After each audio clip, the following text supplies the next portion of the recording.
நான் சவால் விடுறேன் அண்ணாமலைக்கு. உனக்கு தைரியம் திராணி இருந்தா எங்க பாராளுமன்ற உறுப்பினர் கனிமொழி அம்மாவை எதிர்த்து நீ நிற்பதற்கு தயாரா இருக்க.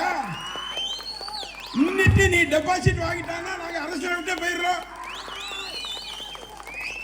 இத கேட்க நின்னா உனக்கு டெபாசிட் எங்க? உங்க தமிழ்நாட்டிலே நீ இல்லைங்கிற நிலையை உருவாக்கக்கூடிய பணிகளை எங்களுடைய இயக்கத்துடைய சகோதரர்கள் செய்வார்கள்.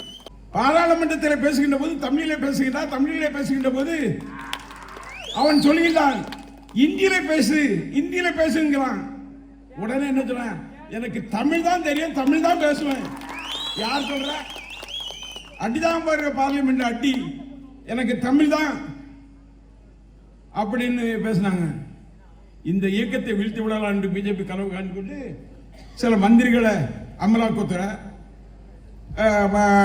இது இன்கம் டாக்ஸ், அதுக்கப்புறம் சிஏஏ இப்படி போட்டு அனுப்பிக்கிட்டு இருக்காங்க. ஒரு கொம்பனாலும் இந்த இயக்கத்தை தொட்டு ஓட பார்க்க முடியாது என்ற சவாலை நாங்கள் விடுகின்றோம். என் மேலே அமலாக்கத்துறை இருக்கு, கேஸ் இருக்கு. என்ன பண்ணிவிடுவான்னு கேட்க ஒன்னும் நடக்காது. அந்த வகையிலே தைரியமாக தேர்தல் களத்தை சந்திப்போம். எதிரிகளாக நிற்கக்கூடிய அதிமுக வேட்பாளரையும் பிஜேபி வேட்பாளரும் டெபாசிட் இல்லாத நிலையை உருவாக்கக்கூடிய பணிகளை நாம் செய்ய வேண்டும் என்ற வேண்டுகோளை வைத்து இந்த கூட்டத்திற்கு வருகின்ற உங்கள் அத்தனை பேருக்கும் வீரத்தோடு செல்லுங்கள். களத்தை அமைப்போம். எல்லா களத்திலும் வெற்றி பெறுவோம். எந்த நிலை வந்தாலும் உங்களோடு தோளோடு நிற்கின்ற சகோதரராக